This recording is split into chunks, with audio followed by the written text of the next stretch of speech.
Baik, bismillahirrahmanirrahim. Assalamualaikum warahmatullahi wabarakatuh. Waalaikumsalam warahmatullahi wabarakatuh. Innal hamdalillah nahmaduhu wa nasta'inuhu wa nastaghfiruh wa na'udzu billahi min shururi anfusina wa min sayyiati a'malina. May yahdihillahu fala mudilla lahu wa may yudlil fala hadiyalah. Asyhadu an la ilaha illallah wa asyhadu anna Muhammadar Rasulullah sallallahu alaihi wasallam wa ala alihi wa ashabihi amma ba'du. Pertama-tama kita panjatkan puja dan puji syukur kita kehadirat Allah Subhanahu wa taala yang telah memberikan kelimpahan beserta kesehatan serta kesempatan kita sehingga kita dapat berkumpul di pagi hari ini dengan keadaan sehat walafiat. Salat serta salam tak lupa kita sanjung agungkan kepada Nabi kita Nabi Muhammad SAW. Semoga kita semua termasuk umat yang mendapatkan syafaatnya kelak di yaumil akhir nanti. Amin ya rabbal alamin. Pagi hari ini kita berkumpul dalam kajian hikmah pagi yaitu dengan judul Hartamu Tidak Menambah Umurmu, Tafsir Surat Al-Humazah Part 2 yang akan disampaikan oleh Ustadz Iden Mashkur Farid langsung. Mungkin kepada Ustadz, tafadhol. Bismillahirrahmanirrahim. Assalamualaikum warahmatullahi wabarakatuh. Waalaikumsalam warahmatullahi wabarakatuh. Waalaikumsalam warahmatullahi wabarakatuh. Alhamdulillahi nahmaduhu wa nasta'inuhu wa nastaghfiruh wa na'udzu billahi min syururi anfusina wa min sayyiati a'malina. May yahdihillahu fala mudhillalah wa may yudlilhu fala hadiyalah.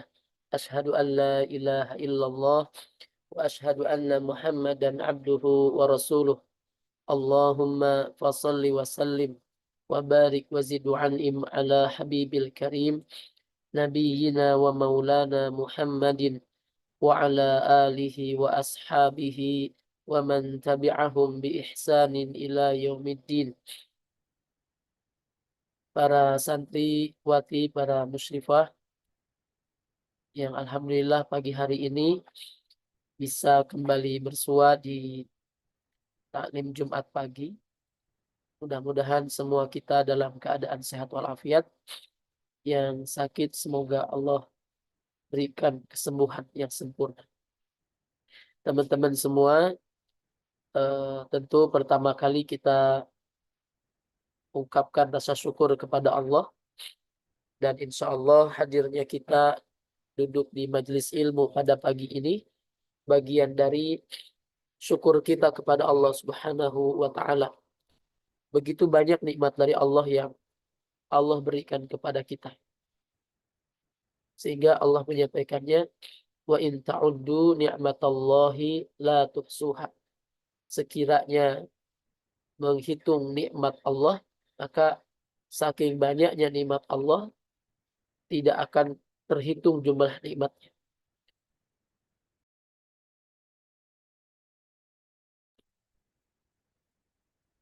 Termasuk kita alhamdulillah Allah kembali hidupkan kita semua setelah Allah matikan kita dalam waktu tidur. Alhamdulillahilladzi ahyana ba'dama amatana wa ilaihin nusyur. Juga nikmat-nikmat yang lainnya yang terkadang kita melupakan nikmat itu. Namun mudah-mudahan sekali lagi hadirnya kita di majelis ilmu di rumah Quran ini bagian dari meniti syukur kepada Allah Subhanahu wa ta'ala.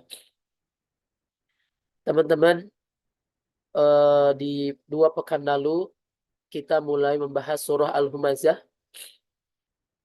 Telah kita bahas dari mulai profil surah Al-Humazah itu sendiri.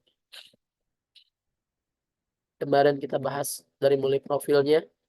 Kemudian apa itu Al-Humazah dan Lumazah. Perbedaan pendapat tentang makna Humazah dan Lumazah. Dan yang sekarang akan kita bahas adalah di ayat kedua. Alladzi jama'a malan wa 'addadah. Allah berfirman, Alladzi jama'a malan wa 'addadah. yang mengumpulkan harta dan menghitung-hitungnya. Nah, ini kalau kita kemarin bahas al-humazah, pengumpat dan pencela, dia yang gemar mengumpat dan mencela, tentu kita sudah memahami bahwa ghibah itu, mengumpat, menghina, merendahkan orang itu bagian dari perbuatan yang tercela, ya, atau akhlak al-madmumah. Sementara yang sekarang ini, alladzi jama'a malat, orang yang mengumpulkan harta dan menghitung-hitungnya. Ngumpulin harta kan kita, saya, orang tua, teman-teman, orang tua kita, itu ngumpulin harta kan. Gak bisa lepas kita dari harta. Nah, apakah ini tercela? Jama'a mala wa'adadah. Tercela atau tidak? Nah, kita coba lihat ya. Di ayat pertama, kemarin kita bahas, Allah mengancam. Allah memberikan ancaman dengan kata wailun. Wailun telah kita bahas kemarin. Wailun itu ancaman kecelakaan, atau wailun ada yang memaknai lembah di neraka. Nah, ancaman Allah ini terhadap siapa? Terhadap orang yang gemar mencela dengan lisan, mencela dengan lisan atau dengan anggota tubuhnya. Kemarin kita bahas mencela bisa dengan isyarat dan seterusnya.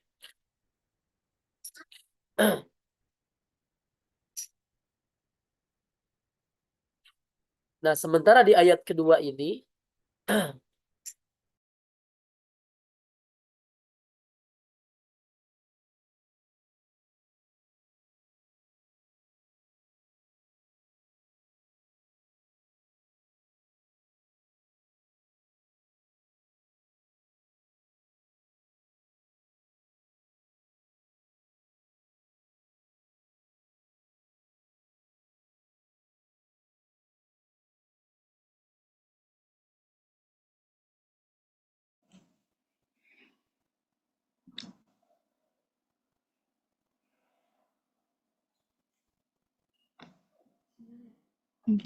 Afan, kakak, mungkin Ustadz terkendala sinyal, ditunggu sebentar.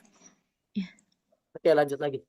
Kembali, Allah berfirman di ayat pertama, ancaman terhadap orang yang gemar menghina, merendahkan orang dengan lisan atau dengan anggota tubuhnya.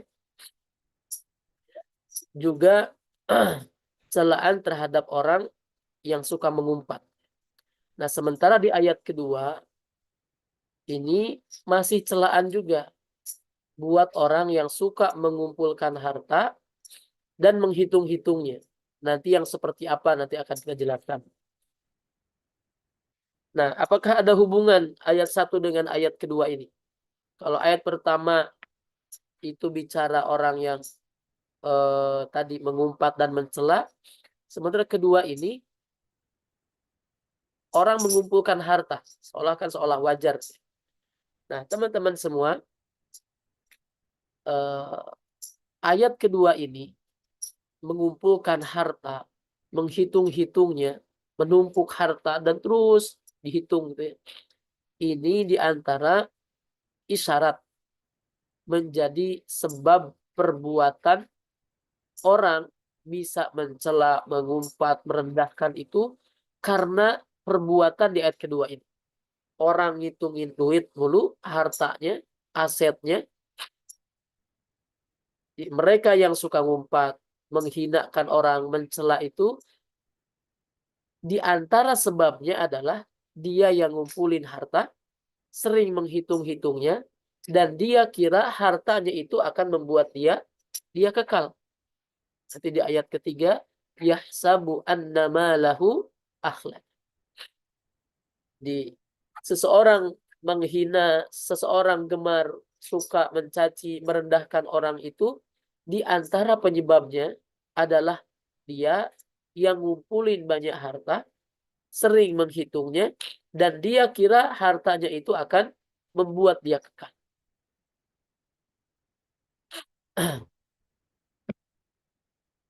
Sehingga teman-teman di antara mufassir menyampaikan, Syekh Wahbah Az-Zuhaili juga menyampaikan, penyebab menggunjing, mencela, merasa lebih tinggi dari orang lain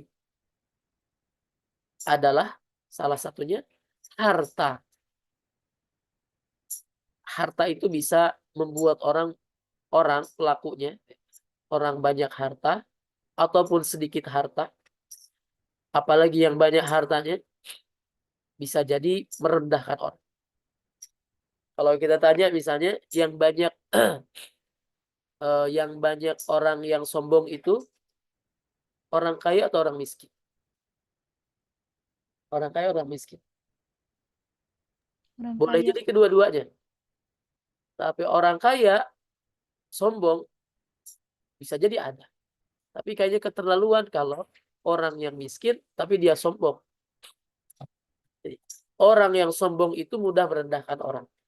Dan salah satu penyebabnya bisa jadi karena harta yang ia miliki juga tadi yahsabu annama lahu akhladah, itu angan-angan yang panjang. Kemudian dalam tafsir Munir misalnya, beliau menyampaikan kekayaan itu dapat menimbulkan perasaan ujub dan takabur. Maka ini diantara salah satu penyebabnya. Maka ada kaitan antara ayat pertama dan kedua ini seperti yang barusan disampaikan. Pertemuan lalu pun kita menyampaikan bahwa orang bisa merendahkan, menghina, mencaci sahabatnya, saudaranya, itu merupakan refleksi dari kesombongan yang ada dalam dirinya. Ya. Seseorang berani mengejek orang lain, menghina, karena ia merasa lebih baik. Kalau iblis itu menyampaikannya, ana khairan min, merasa lebih baik, memiliki kelebihan dari Allah daripada yang ia hinanya, daripada yang ia ejek. Berani mengejek orang karena merasa dirinya lebih baik daripada dia, dirinya lebih banyak keunggulan daripada dia, prestasinya lebih tinggi daripada dia, kekayaannya lebih banyak, asetnya lebih unggul, dan seterusnya. Sehingga di akhir pertemuan lalu, kalau tidak salah, kita mengutip salah satu ayat, ya ayyuhalladzina amanu la yaskhar qaumun min qaumin asa ayyakunu khairan minhum wala nisa'un min nisa'in asa ayyakunna khairan minhunna. Allah mengingatkan, wahai orang yang beriman, la yaskhar. Ini larangan dari Allah.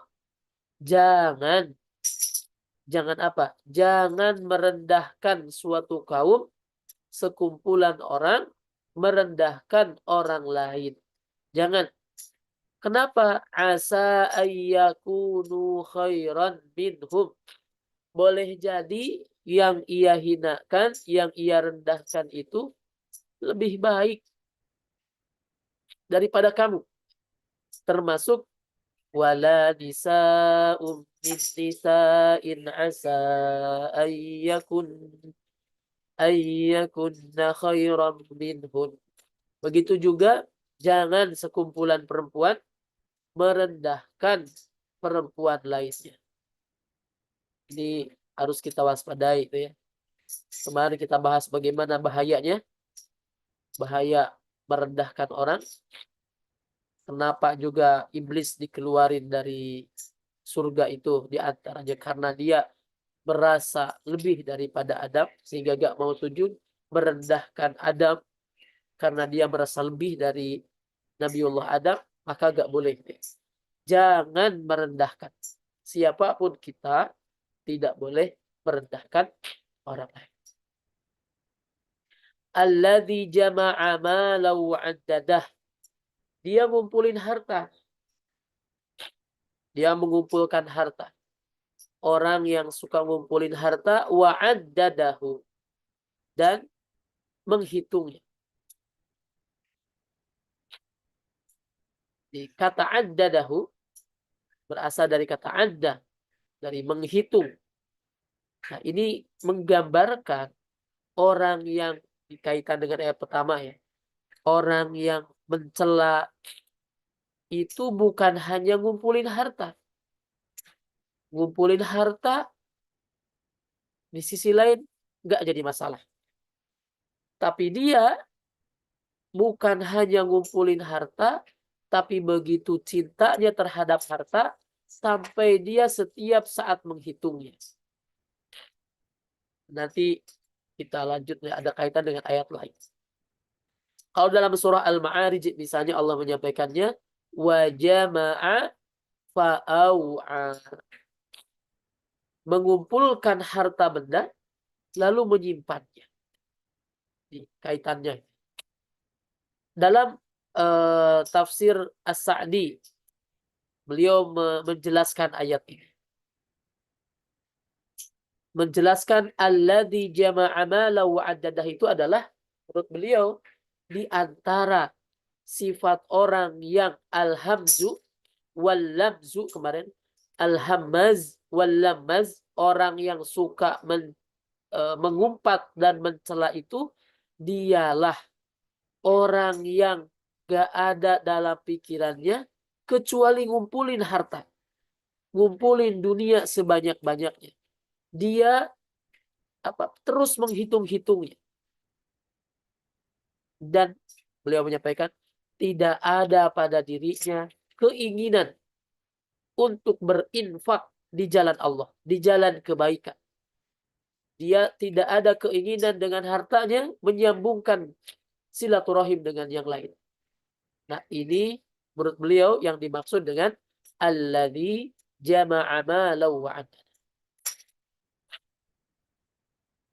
Kita coba misalnya menurut Syekh Al-Utsaimin dalam tafsir Juz' Amma-nya juga beliau menyampaikan alladzi jama'a malan wa addadah hadhihi aidan min awsafihi al-qabihah jamma' manna' yajma'ul mal wa yamna'ul ata fa huwa bakhilun la yu'ta yajma'ul mal wa yu'addidahu.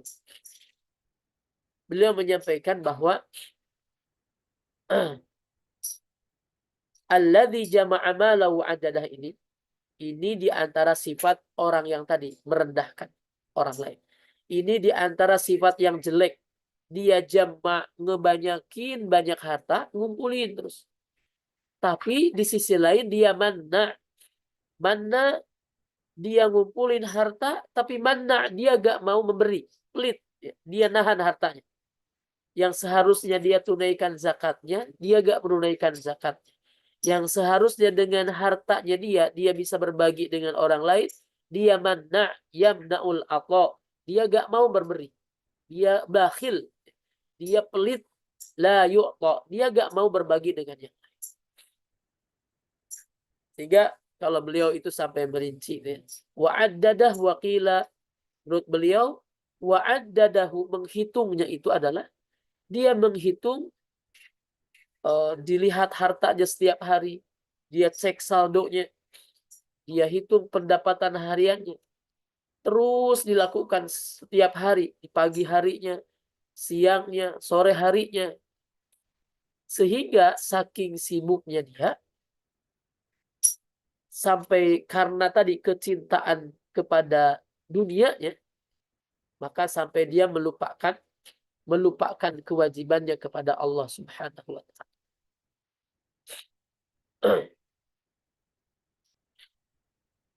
Tapi beliau menyampaikan dia melupakan biada ima yajibu fihi min zakat wa huquqin laisa matlub. Beliau menyampaikan lupa kewajiban dia. Dari harta kita ada hak orang lain, baik dengan zakat atau berbagi dengan saudara kita yang lain. Wa fi amwalihim haqqum ma'lum lis-sa'ili wal mahrum. Di antara harta yang kita miliki itu ada hak untuk orang lain. Wa fi amwalihim haqqul lis-sa'ili wal mahrum. Dalam ayat lain, hampir redaksi yang sama. Jadi jangan dilupakan bahwa ada hak orang lain dari harta kita. Sementara ayat ini menyampaikan orang yang dicela itu orang yang mengumpulkan banyak harta, wa'addadahu, dia ngumpulin harta, tapi dia tidak menunaikan hak dari harta itu. Dia tidak menunaikan kewajibannya dari harta itu kalau sudah mencapai nisab dengan berzakat. Dia juga tidak berbagi dengan yang lain. Gak peduli dengan saudaranya, gak peduli dengan sesama. Nah, teman-teman, apakah salah tadi orang mengumpulkan harta? Dia bekerja, ayah kita, orang tua kita bekerja, pergi pagi, pulang sore. Bahkan ada yang pulangnya malam. Bahkan ada yang malamnya pun dia lembur. Pulang-pulang pagi. Terus seperti itu. Capek ya, capek. Orang tua kan nggak salah. Bahkan harus bekerja untuk menafkahi keluarga. Bahkan kan Allah sendiri menyampaikan bahwa Allah menciptakan kita, manusia ini, dengan memiliki kecenderungan terhadap harta. Dalam surah Ali Imran, ya. Ali Imran beliau menyampaikan, Allah berfirman, Zuyyina lin-nasi hubbus syahawat minad nisa wal banin wal qanatiril muqantarah minadh dhahabi wal fiddah wal khaylil musawwamah wal an'ami wal harth dzalika mata'ul hayatid dunya. Allah menyampaikan di ayat ini, dijadikan indah bagi manusia. Apa yang dijadikan indah terhadap manusia?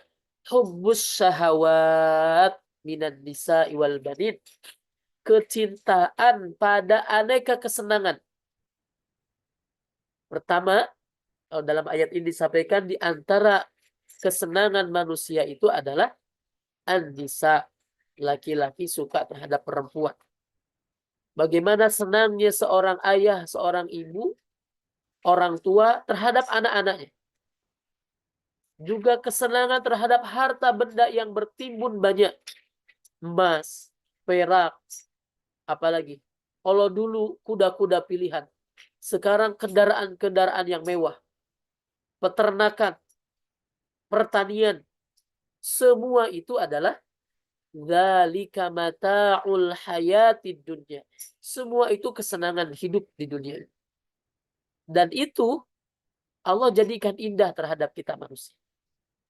Jadi hal yang wajar, misalnya kita mencintai dunia, ingin banyak harta dan seterusnya. Tapi yang tidak semua pengumpul harta itu kena celah. Tidak semua yang mengumpulkan harta itu kena ancaman. Yang kena ancaman celaka itu adalah mereka yang diperbudak dengan harta. Dia cinta banget terhadap harta, terhadap dunia, sampai dia sanggup jadi budaknya. Maksud sampai dia diperbudak dengan harta, dia lalai terhadap perintah Allah. Tak peduli lagi harta ini halal atau tidak.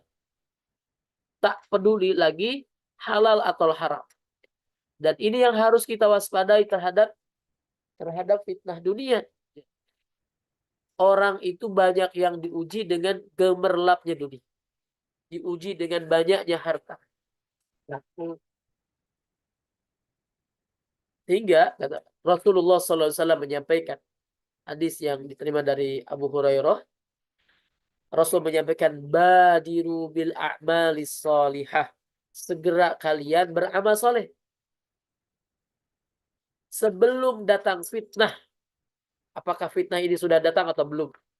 Sebelum datang fitnah kaqita'il lailil mudlim. Fitnah yang diumpamakan seperti potongan malam yang gelap gulita. Apa yang disampaikan oleh Rasul fitnah yang seperti malam yang gelap gulita ini? Yusbihur rajulu mu'minan. Yusbihur rajulu mu'minan. Pagi hari dia masih mukmin. Dia masih sholat subuh. Dia ngaji kajian subuh. tapi wa yumsi kafiron, sorenya dia sudah kufur, sudah kafir. Atau sebaliknya, wa yumsi mu'minan, sore hari dia masih sholat, zikir pagi petang, dia ibadah, dia ngaji, dia baca Quran, tapi wa yusbihu kafiron, pagi harinya dia sudah kufur. Apa yang dia lakukan sampai membuat pagi hari beriman, sorenya kafir, sore kafir, pagi harinya sore mukmin, sore harinya sudah kafir. Apa yang ia lakukan? Yabi'u dinahu bi'aradin minad dunya. Dia jual agamanya, mengharapkan dia jual agamanya dengan harta dari keduniaan. Mengharapkan dunia, dia jual agama, ingin mengharapkan secuil dari kehidupan dunia. Maka waspada ya. Orang yang menghalalkan segala cara itulah yang ia jual agama. Padahal kita harus merenungi di antara sabda Rasulullah SAW. Bagi orang yang rakus, yang diperbudak dengan harta, diingatkan juga oleh Rasul. Rasul menyampaikan, yaqulu ibnu Adam, manusia itu akan berkata, mali, mali, sampai diulang-ulang, hartaku, hartaku. Kemudian Rasulullah SAW bersabda, ya ibna Adam min malik, wahai manusia, apakah benar engkau memiliki harta? Illa, kata Rasul, illa ma akalta fa afnaita, au labista fa ablaita, au tasaddaqta fa amdois. Ini Rasul ngingetin bagi orang yang diperbudak dengan harta, ingat, bukankah yang engkau makan itu akan habis, akan lenyap begitu saja. Au labista fa ablaita, yang kita pakai saja ini, yang kita makan, habis jadi kotoran. Yang kita pakai suatu saat juga akan habis waktunya. Akan kadaluarsa, akan lapuk. Fa'ablaita. Au tasaddaqta fa'amdoita. Yang engkau sedekahkan itulah yang akan berlalu. Ya, yang akan lama, yang akan ditemukan nanti kebaikan. Nah, inilah teman-teman, yang dicela itu orang yang diperbudak dengan harta, yang panjang angan-angannya, ia tertipu dengan dunia sehingga merasa, ia ngira dengan hartanya itu ia dapat kekal di dunia ini.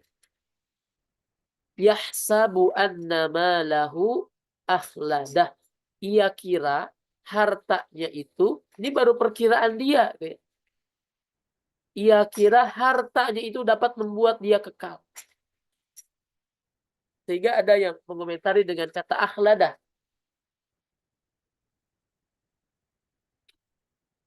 Kata akhladah itu berasal dari kata al-khuldu, yang artinya kekal.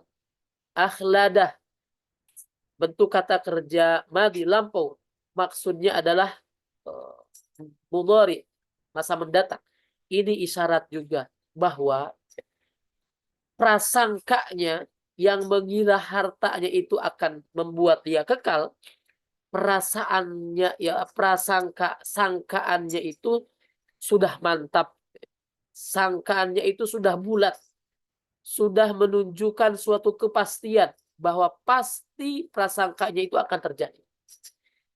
Perkiraan dia hartanya akan membuat dia kekal, itu sudah dalam pikirannya sudah menjadi suatu kepastian.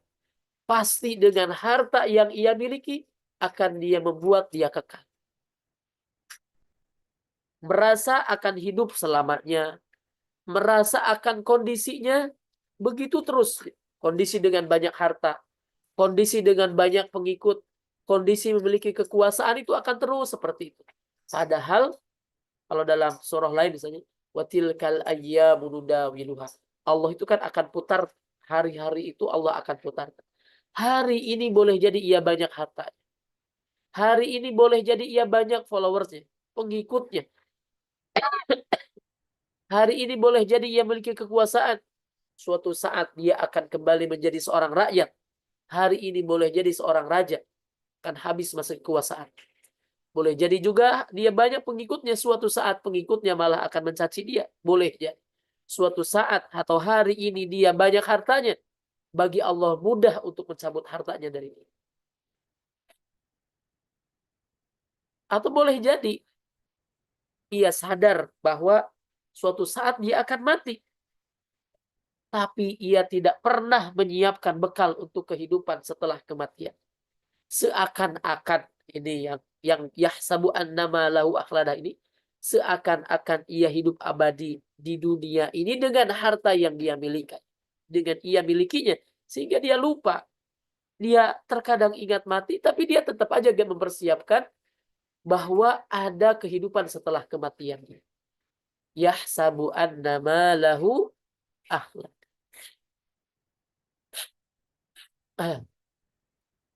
Sehingga Imam As-Sa'di mengomentari hadis ini,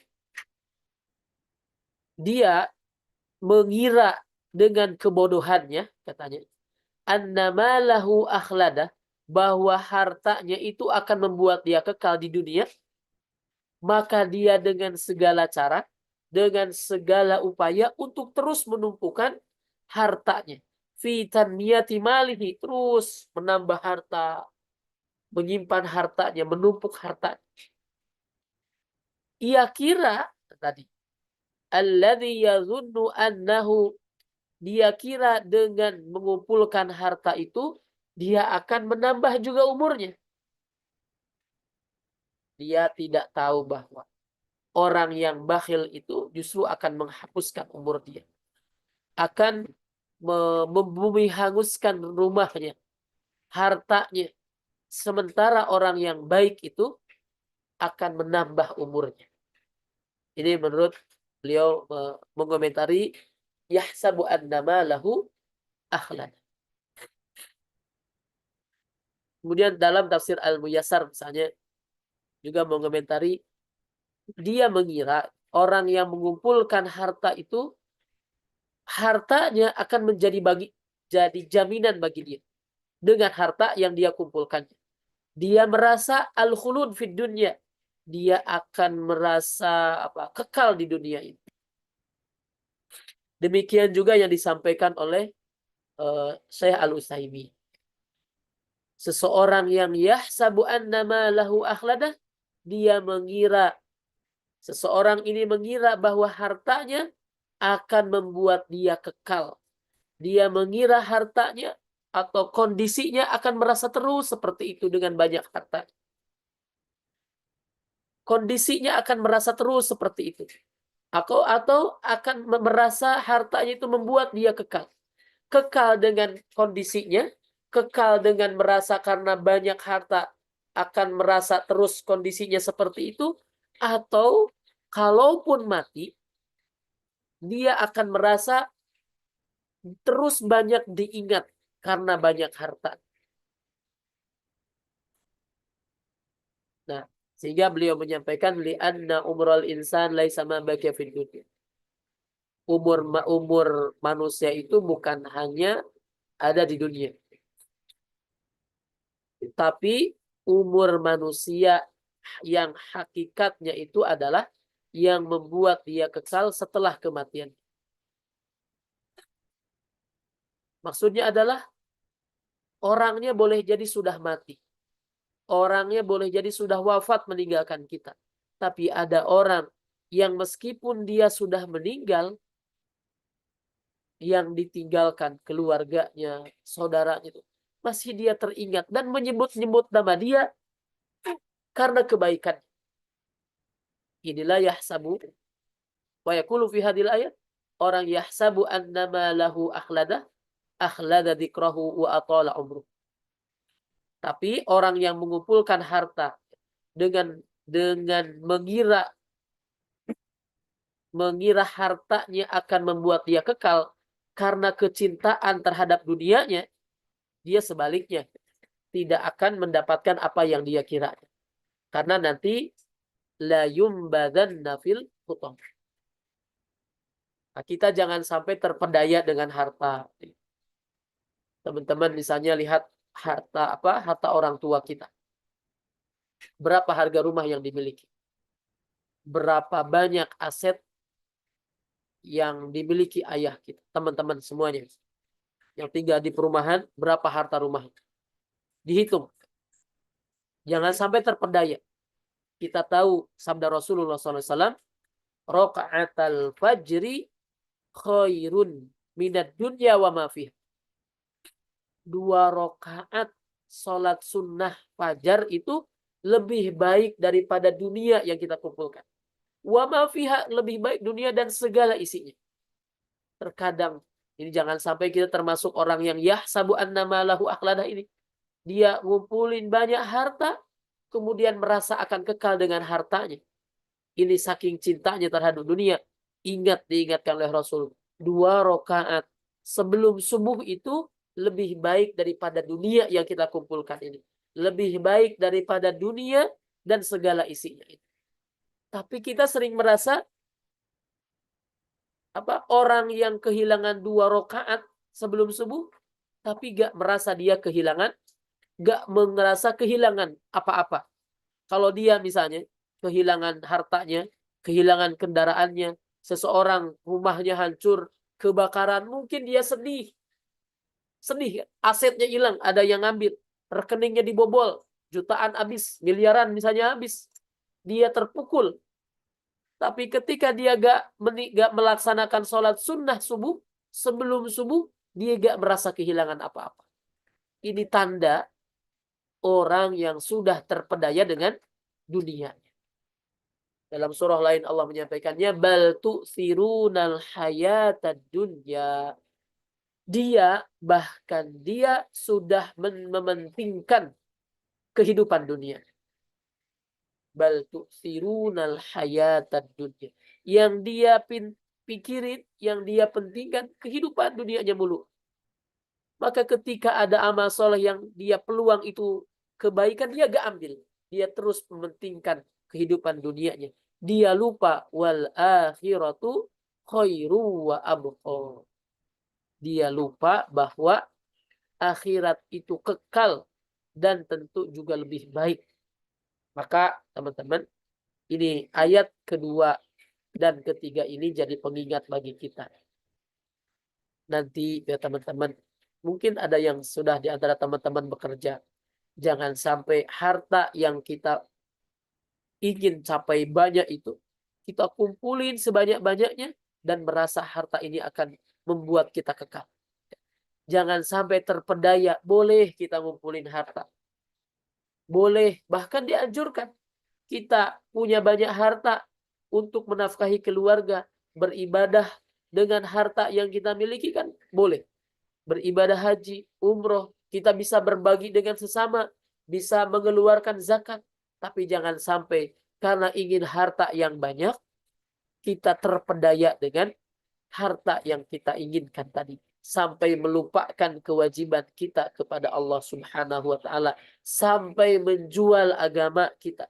Gak memperdulikan lagi harta ini halal atau haram. Karena ingin sebanyak-banyaknya mengumpulkan harta. Ini diantara barangkali pesan di sedikit barangkali ya, sedikit pesan di antara 2 ayat surah Al-Humazah ini. Setelah ayat pertama, wailul likulli humazatil lumazah alladzi jama'a malan wa 'addadah yahsabu anna malahu akhladah. Sekali lagi, di antara kesimpulannya, di antara sifat orang yang mencela dan suka menghina, merendahkan orang dan memaki itu adalah dia yang mengumpulkan harta dan mengira hartanya akan membuat dia kekal. Dia yang merasa banyak harta kemudian merendahkan orang lain dengan harta. Dia banyak harta dan mengukur kemuliaan itu dengan harta. Ini harus diwaspadai. Sehingga kan Rasul mengingatkan tunkahul mar'ah itu Salah satunya kan boleh dengan hartanya, nasabnya, keturunannya, kecantikannya. Tapi harus yang dipilih adalah fadfar bidzatid din. Yang kita pilih adalah agamanya. Agamanya bagus ditambah misalnya dengan hartanya yang banyak juga boleh. Tapi jangan sampai fokus terhadap agama hartanya, lupa terhadap agama. Maka pilih nanti calon suami, calon mantu bagi orang tua, calon apalagi besan. Pilih yang agamanya dulu, baru kalau agamanya sudah bagus, ada yang hartanya banyak, ya alhamdulillah. Sehingga sekali lagi jangan sampai kita terpedaya dengan keinginan mendapatkan harta yang banyak sampai melupakan perintah Allah Subhanahu wa Ta'ala. Ini barangkali teman-teman semuanya, insya Allah di lain kesempatan kita lanjutkan di ayat selanjutnya di surah Al-Humazah ini. Demikian, mohon maaf nih nggak bisa sampai berlama-lama. Mudah-mudahan bermanfaat dan menjadi pengingat tentunya bagi kita semuanya.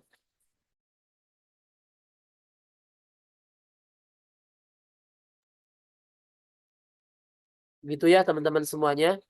Wallahu ta'ala a'lam. Mohon maaf bila ada khilaf.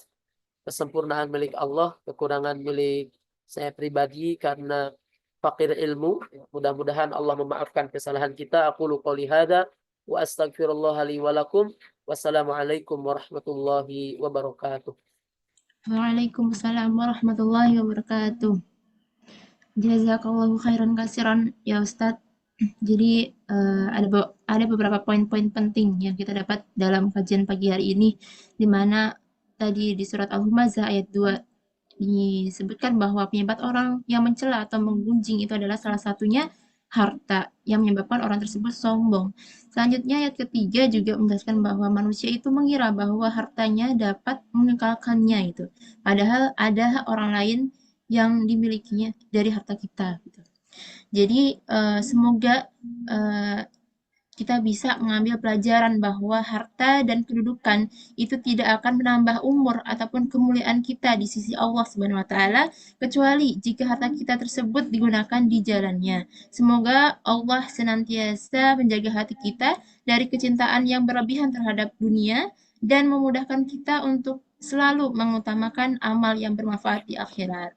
Nah, demikian kajian kita pada pagi hari ini tentang tafsir surat Al-Humazah. Mari kita tutup kajian ini dengan memohon ampunan kepada Allah Subhanahu wa taala dan berharap semoga ilmu yang didapat pada pagi hari ini menjadi amal yang bermanfaat. Kita tutup dengan subhanakallahumma wa bihamdika asyhadu an la ilaha illa anta astaghfiruka wa atubu ilaik. Baik, wassalamualaikum warahmatullahi wabarakatuh. Waalaikumsalam warahmatullahi wabarakatuh.